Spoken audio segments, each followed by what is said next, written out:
Welcome to Coruzant Technologies, home of the Digital Executive Podcast. Welcome to the Digital Executive. Today's guest is John Green.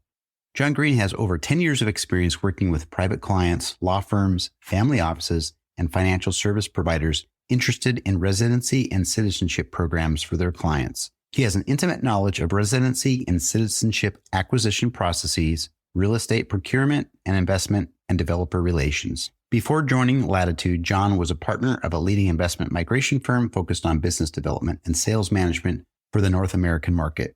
Prior to that, he worked in sales and marketing for high-end real estate projects and has a wide range of experience promoting ski, gold, and sand destinations. He has been involved with projects throughout the world, including Canada, the U.S., the Caribbean, Southeast Asia, and Europe. Well, good afternoon, John. Welcome to the show. Thank you, Brian. I really appreciate you having me on today. Absolutely. I appreciate you making the time, hailing out of Vancouver, British Columbia. I think that's awesome. I don't always get to get out of the United States on a podcast, but when I do, I love it. So I appreciate you making the time, John. And John, jumping into your first question, you have extensive experience in residency and citizenship programs. How are cryptocurrency and Bitcoin starting to play a role in these processes? And what should potential investors know about using digital assets for second citizenship? Great question, Brian. I think one of the biggest changes that I've noticed is the demographic of who are applying for these citizenship and residence by investment programs. So traditionally, when I first started 15 years ago in the industry, it was a lot of the kind of 50 plus crowd, those who were more established in their life. The children were getting older, kind of teenagers, and, they had accumulated the wealth. But what we're seeing now with the crypto community is there's a lot more younger wealth and people that are looking to explore their options when it comes to citizenship and residency. So it's really shifted the demographic of who is applying for these programs. That's probably the biggest change I have noticed over the last few years. And certainly now more and more citizenship and residence programs and the countries that are offering them are starting to recognize crypto as a source of wealth. And so that's really starting to open it up for more people who are able to apply for these programs. Thank you very much.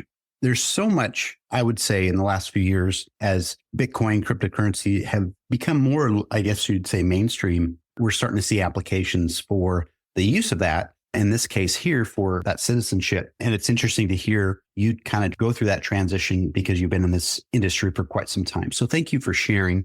And John, some countries are now offering residency or citizenship in exchange for investments in Bitcoin. How do these programs compare to traditional residency programs? And what are the benefits or risks involved? Thanks, Brian. So I think one of the maybe misconceptions almost is that a lot of different countries offer these programs. And instead of paying in fiat, you can pay in Bitcoin. But that's not quite right. I think the biggest or most well-known country that has come out with a program that accepts Bitcoin is El Salvador. So there they'll accept a million in Bitcoin or a million in USD, and it can lead to a citizenship of El Salvador. But that's really one of the only countries that currently offers that Bitcoin in return for citizenship, and of course, subject to due diligence checks. But the more traditional programs that we've seen over the years, they still do not accept Bitcoin as a payment. And they'll accept Bitcoin as a source of wealth, but our clients are having to exchange it into fiat and then make the investment. One of a few of the programs that we work with, the Malta Citizenship by Investment Program, as well as the Antigua Citizenship Program, we've successfully assisted clients throughout the years whose main source of wealth is crypto. And we've been able to demonstrate to the government how they gained in crypto, and then they've exchanged that into fiat and afforded those programs. What we're seeing as well, interesting fund options out of Portugal. So they offer a golden visa program where you invest at least 500,000 into a venture capital fund in Portugal, and you get a residency permit, also known as a golden visa. And that's really one of the world's most flexible golden visa programs, as it's a very easy path to citizenship. Applicants only need to spend 7 days per year in the country, and after 5 years, they qualify for Portuguese citizenship. They also must have a basic understanding of the language, but it's from a residency standpoint, it's very flexible, only 7 days per year. And recently, just over the summer, a few new funds have come on board which are investing into EFTs like BlackRock's EFT, crypto EFT. So there's 100% exposure to crypto. Of course, just like most programs, they first have to exchange their crypto, the applicant, into fiat, then transfer it to the Portuguese bank account and then transfer it to the fund ultimately. So there's funds that are 100% crypto facing. And then there's another one coming out soon, for example, that's going to be 65% crypto 65% Portuguese government bonds and 35% crypto. So BlackRock EFTs. So there are programs that have a crypto component, but most countries still aren't accepting crypto as a form of payment in exchange for the residency or citizenship. Now, I think we see in the future, crypto is becoming more and more mainstream. The crypto communities are growing. And so I think we'll see more programs in the coming years come up with innovative ways to accept crypto. And it's just a matter of time. I think we're still a few years away. And part of that is really that a lot of these countries are still very much reliant on the traditional banking system. A lot of them have US corresponding banks. And so they're a little bit hesitant to dip their toe into the crypto world fully. But we do see that at the forefront. It will be coming down the pipeline soon. Thank you. And I appreciate you sharing some of those examples with some of the countries that are pro, crypto, some that are not so much, but are exploring the waters, again, from El Salvador all the way to Portugal, and some of the flexibility that some of these countries provide. I do appreciate that. And I think as crypto becomes more mainstream, more adopted, I think we'll see a lot more changes here in the near future. So I appreciate that. And John, given your background in real estate procurement, how do you see cryptocurrency impacting real estate transactions in the context of residency or citizenship by investment programs? I think a lot of these countries offer the citizenship or residency, and to qualify, you purchase real estate is the qualifying investment. So in the Caribbean, for example, there's 5 different countries: Antigua, Dominica, Grenada, St. Lucia, and St. Kitts and Nevis, where they either contribute a donation to the government or you invest in real estate and, subject to due diligence checks, are awarded citizenship in 6 to 12 months. So they're very quick programs. However, they still don't allow the purchase of real estate to be through crypto. You have to exchange it into fiat before making the purchase. So we're not quite there yet with the Caribbean programs.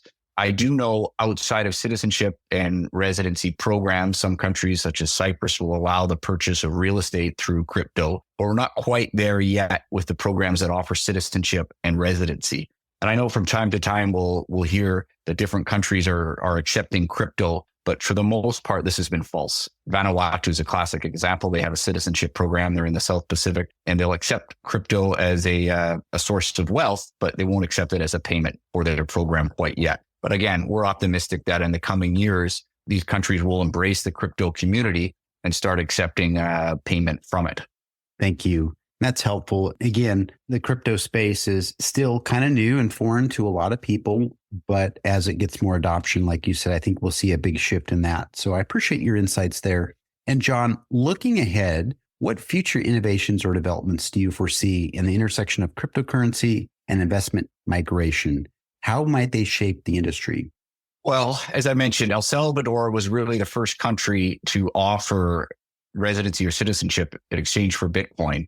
However, it hasn't been a popular program just because of the geographic location of the country. We have yet to see, a more mainstream program like a citizenship by investment program in the Caribbean or Europe, or even a residence by investment program in Europe fully embrace crypto yet. But I certainly think whichever country is going to have the innovation and the foresight to do so is going to be in huge demand. If any European country were to offer it, it's going to really increase demand and drive foreign direct investment to their shores. Again, what we're seeing some innovation, as I mentioned, with these interesting funds in Portugal that will invest in Bitcoin. So the investor has exposure, but we're just not yet quite seeing them being able to accept Bitcoin as a payment. But the first country that does will certainly have a step above everybody else. because more people, of course, are embracing crypto. And I think the future is very bright for it. And so we're looking forward and continuing to work with governments to advise them on these type of things, because there's really two sides to our business. We not only help clients with citizenship and residence by investment programs, but we're also advising governments. In our conversations, this certainly comes up, and governments are still new to the idea. And so they haven't quite got their head wrapped around it. But certainly the first few countries that do are really going to have a leg up on the others. Thank you. I appreciate that. Again, you've got a lot of experience in this space as far as both real estate, obviously a little bit of crypto there, but then of course in these residency programs, which is helpful. And those that are listening today will certainly get quite a bit of information just from this soundbite. So I appreciate that, John. And John, it was such a pleasure having you on today, and I look forward to speaking with you real soon. Thank you for having me, Brian. Bye for now.